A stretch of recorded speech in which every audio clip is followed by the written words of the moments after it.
Today's video, I'm gonna be reviewing Moonrakers. Pew pew!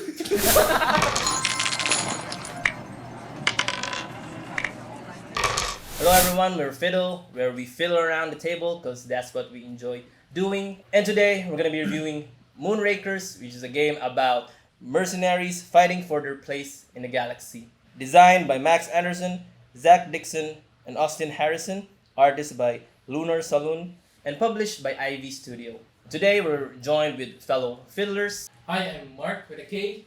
My name is David. My name is Mark with a C. And I'm not Dan, I'm Martin. Unfortunately, Dan can join us in this episode because for personal reasons, I think in another galaxy, but he'll be joining us in future episodes. So, yeah. Visiting his mom on another planet. So, what do we think about this game? Right, we're gonna talk about the artwork, the theme, the overall gaming experience, and later on, we're gonna give our final thoughts on Moonrakers. So let's start with the aesthetics of the game. What do you guys think about it? You go first. The champion goes first. So, I basically the artwork of the game is really fantastic. The iconography is really good, and the color it pops up with the theme of the game, and then also the card itself. Like for example, this one is a laser, so it really helps you like get into the game. So this is a deck building game, but you'll be building parts as well. So might as well call this shipbuilding. but but artwork wise, this is really wonderful. This is fantastic. All right. Ivy Studios is known as I think they're a motion design studio, so they're really particular with design and art style. I really like this one because the vector type approach is really clean. I like the use of textures that adds a little more details. I think what I really appreciate is how the layouts of the card is really clean.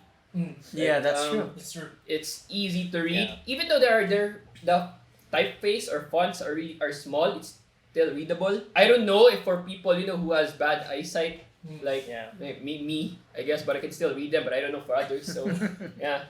I guess for artwork, it's really great. Yeah, I would have to agree with that. The artwork really gets you into the world of Moonrakers, where we venture out into the stars and look for our place amidst the the wide galaxy out there.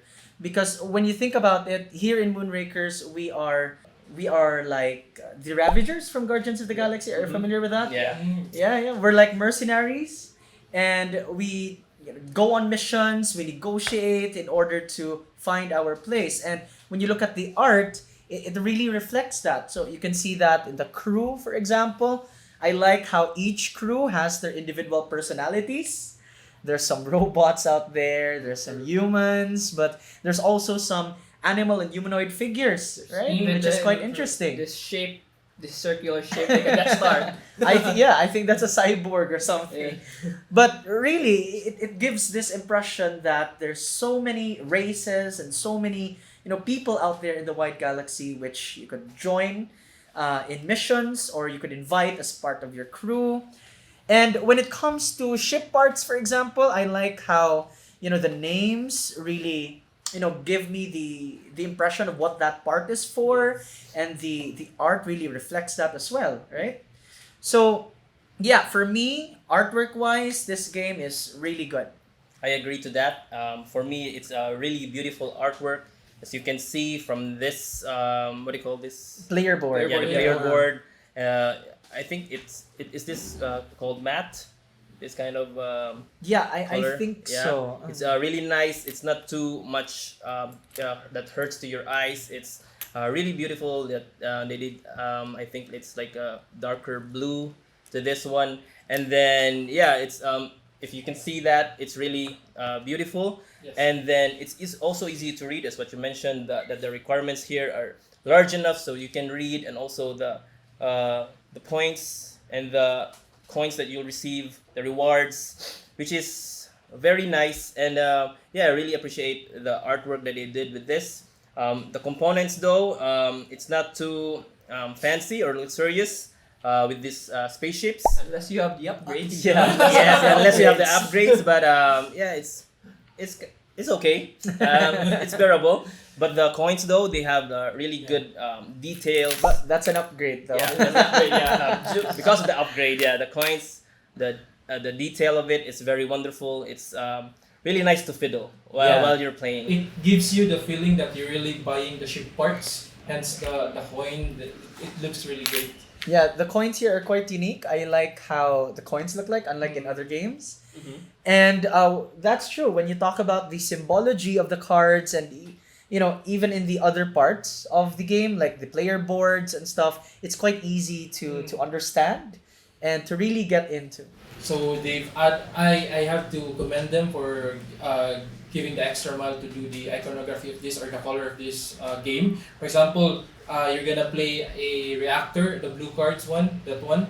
You can easily know that card is correspondent to this blue cards here as well. So if the other players uses this, you know that they're going to this part of the game or using this mechanic in this game. Yeah, I like the color coding. Yes, Yeah, That's true. It's And also- easier to understand. Yeah, and also huge props for making the comics for Like giving the a lore, backstory to the game. and the lore of the game. That's true. That's a huge difference. It really adds to the world building, right? Yeah. Yeah. So going back to the theme of this, where we are space adventurers, apparently exiled from our home universe, what do you guys think? Do you like space games? Okay, I have to Okay. go You first because yeah. I'm not really a huge fan of Sci-fi? space, Uh-huh. galaxy. It doesn't really attract me a lot compared to other games. Compared to like Viking games, war games, farming games, yeah. those kinds, doesn't really attract that much. But after playing this, it really gave me a different what do you call this perspective. Yeah. It's I didn't expect it to be this much fun. I think it's because also the mechanics, but the theme itself, it's really good. That's Yeah. true. For me, we're the same. I don't enjoy sci-fi themed games as much, but I do enjoy Star Wars. For this one, I think what really attracted me was back to the artwork. It still goes back to the artwork.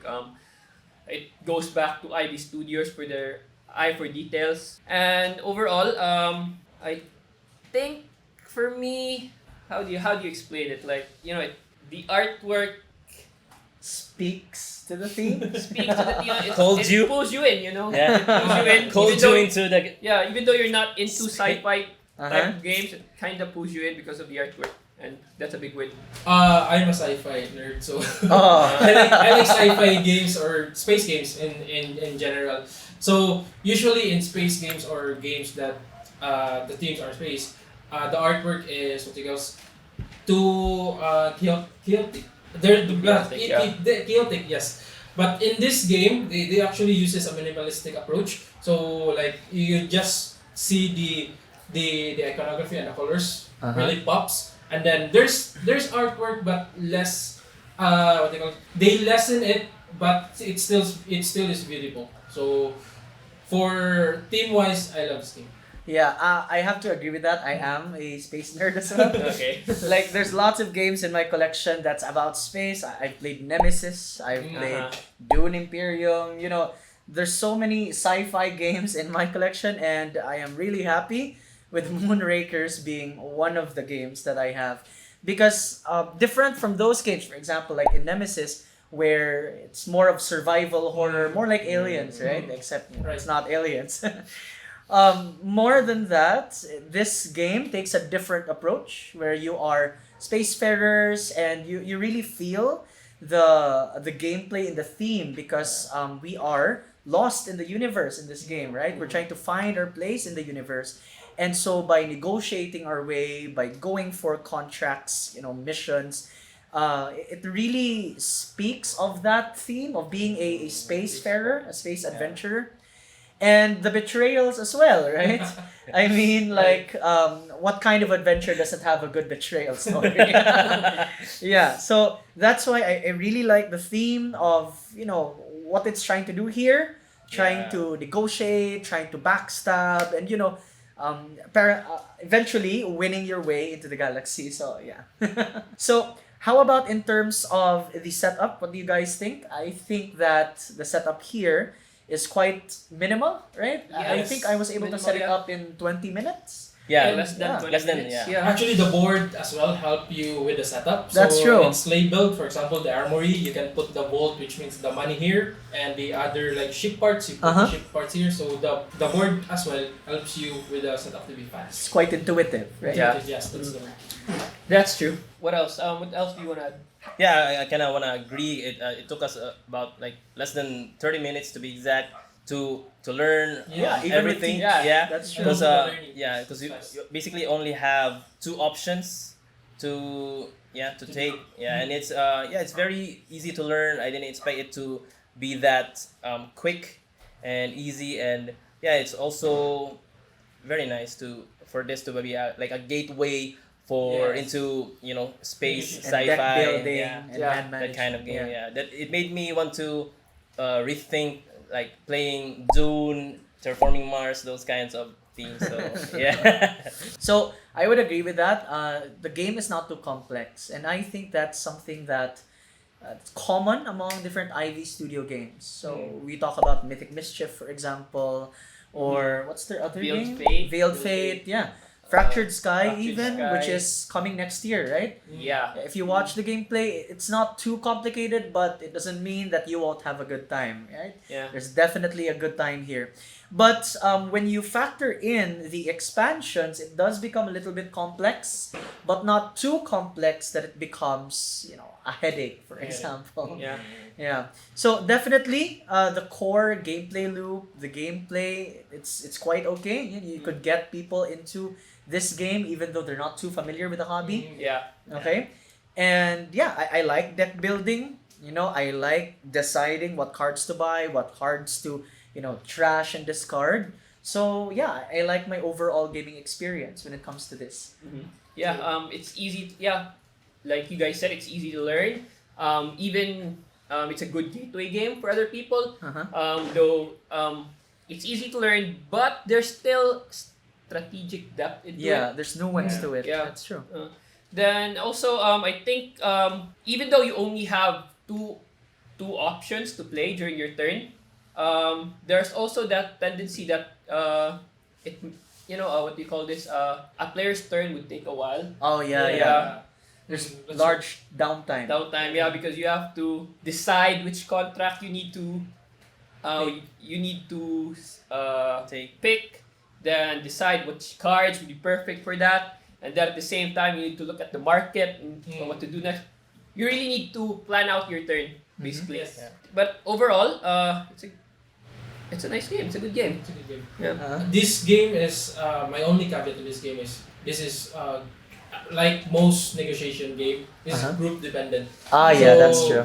If your group don't like to, this is a semi co-op as well. So if your group don't like to cooperate, like there's one player that wants to go solo on a mission for the rest of the game, that will run in the game for you. Yeah. So on your turn, usually you can't take the mission solo, so you have to have your co-players to be with you on a mission.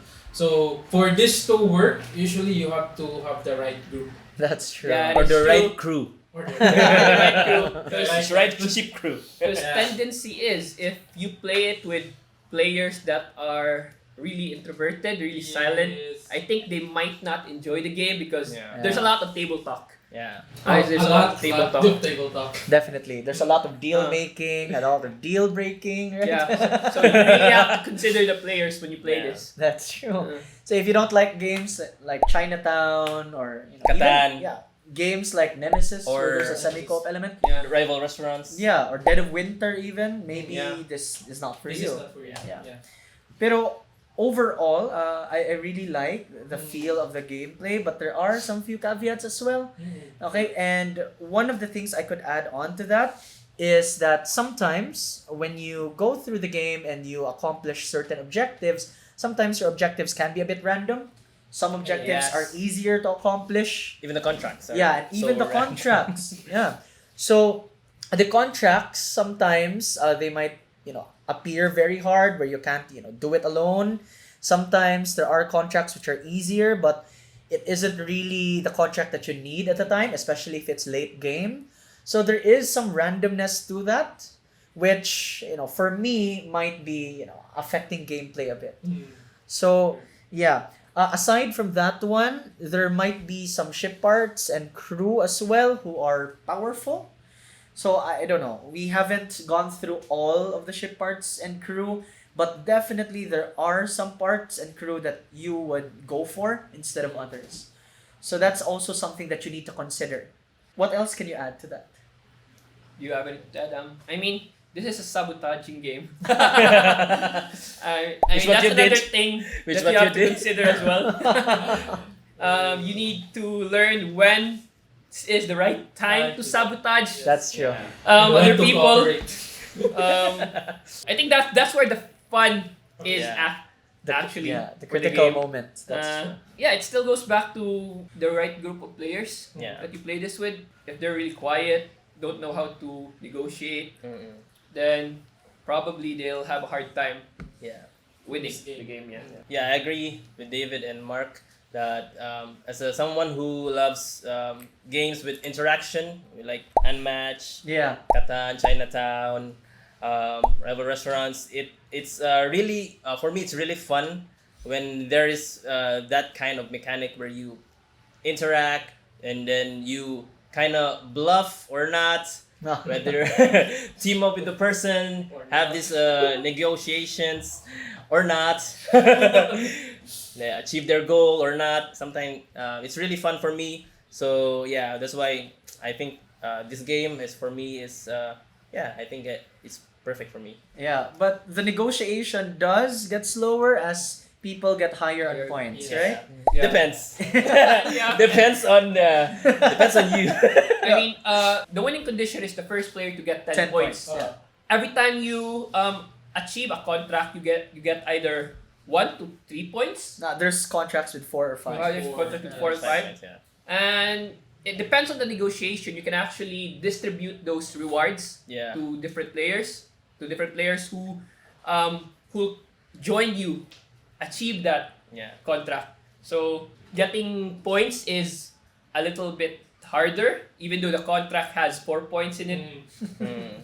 And the So best part that's is the thing. not only that you can divide the rewards, but also the dangers. Yeah, The danger. the Yeah, hazard dice. The hazard, yeah. yeah. Hazard dice. So there's some positivities and some negativities, which It's makes a- the game more interesting. True. It's a risk-reward aspect to Yes. this game. We like it. It can somehow ruin friendship or build a better one. I would just like to add what Mark says. So during the final points of the game or before you earn 10 points, the game can get draggy or the points can slow down. So that's one of the caveats that So to this game. definitely, if you don't deck build properly, if you don't plan out your cards, if you don't get the right combination, you would have a difficulty in the later contracts. Sometimes your hand can be a dud, That is true. and you can't really do anything about it, right? But there are some positives to this. What we have here in the table is just the base game, but if you get the expansions, the Overload expansion, the Nomad, and the Binding Ties, there are some elements to those expansions which could fix those issues that we just mentioned. Like, for example, when it comes to Binding Ties, for example, you are encouraged to really ally a lot with other players in the table as a way to gain more points. Okay, or for example, in the Overload expansion, you get additional, more powerful starter cards which allow you to fulfill larger contracts on your own. So definitely, if you want to deal with those issues and if you have played your base game a lot already, I would encourage you to get those expansions to fix those issues. So overall, there are some really good things about this game. Just a few caveats, okay? But if I were to decide who this game was for, I think this game would be for midweight gamers who love negotiation, who love semi-co-op feel Yes. of a game, right? How about you guys? I think this is also for, aside from people, this is an introductory game. Uh-huh. Aside from for people who's just getting into the hobby, I think this is also good for a group. If you have a solid game group, Yes. I think this is a good game that you could always play all the time. Because aside from you already know other players and how how they bluff, how they negotiate, that's really where the fun starts. Because we're the type of game group who in Bisaya is like ilang kalisod among kalipay. So their hardship is our happiness. This is the type of game. That's this type of game. So we like trash talking each other. And definitely that's something that is group dependent, right? Yeah. And something that I love about this game as well. So I have to agree with that. So for this game, you can't have players who are just newly met. So you have to really have a solid game group that they have played negotiation games before, like or bluffing game like Werewolf or for negotiation like Chinatown. This game won't really work for. I can't see this game as a gateway.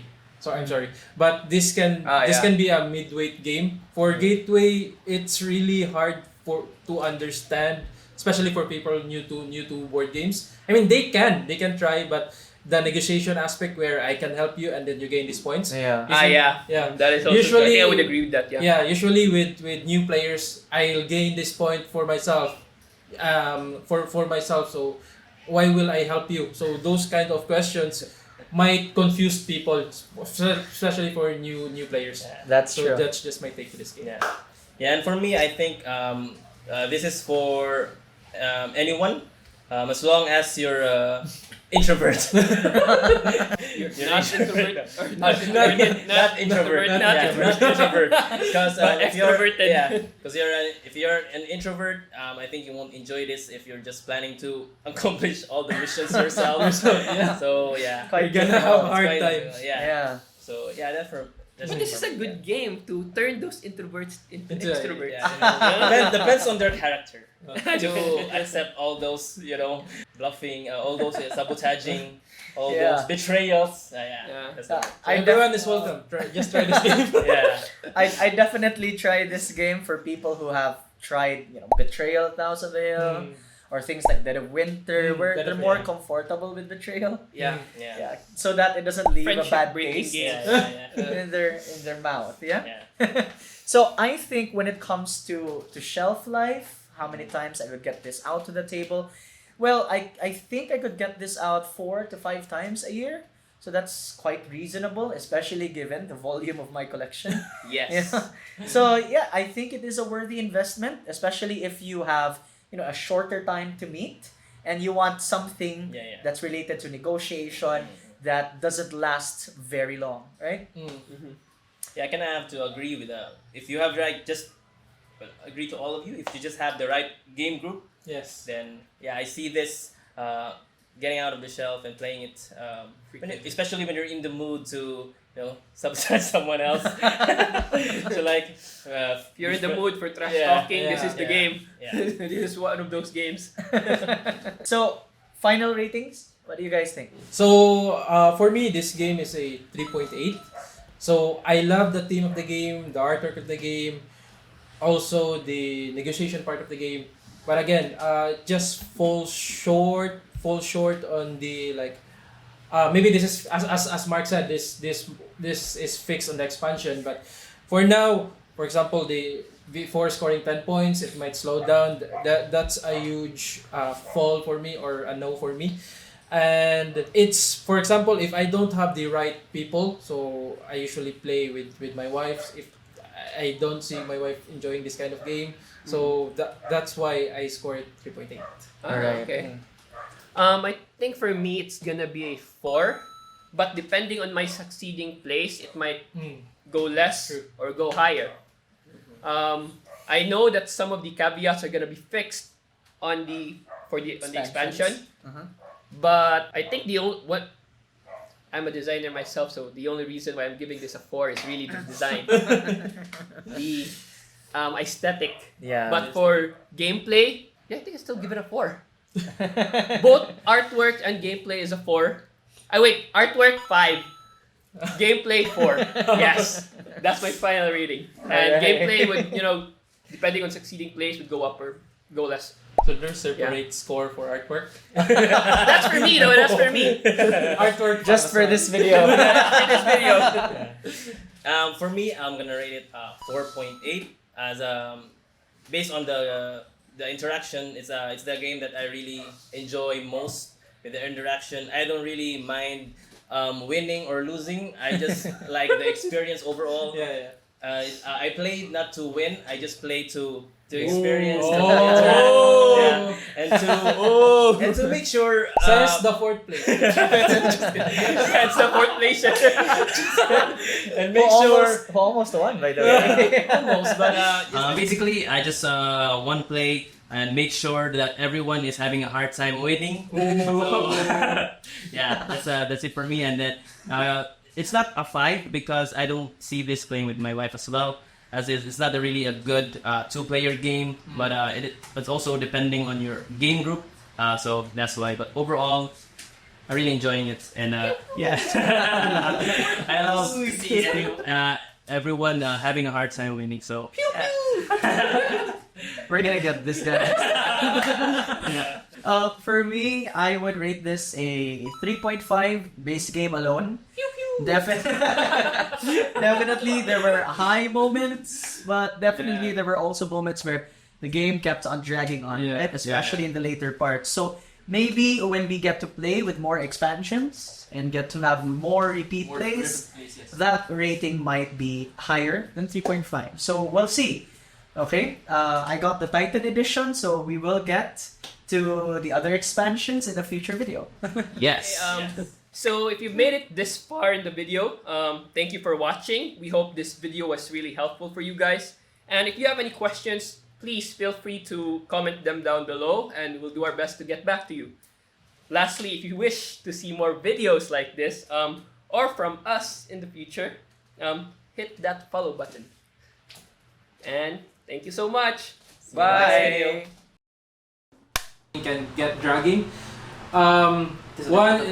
This is the type of game that's sorry. Hindi mo dito sa Pascual. Galing ba na eh? Oh, di- Sige, ako lang sa... Ikaw na. Sige, sige. Final thoughts. So, putla to dito penya. Karoon ba yan? Okay. Okay, so Nawa, yung sunod mo tagot. Lagi. Sige lang. Ito ang gingon, uy. Wait. Tutur din siya. Okay na, sorry. Ala! Moonrakers niya. Sige na.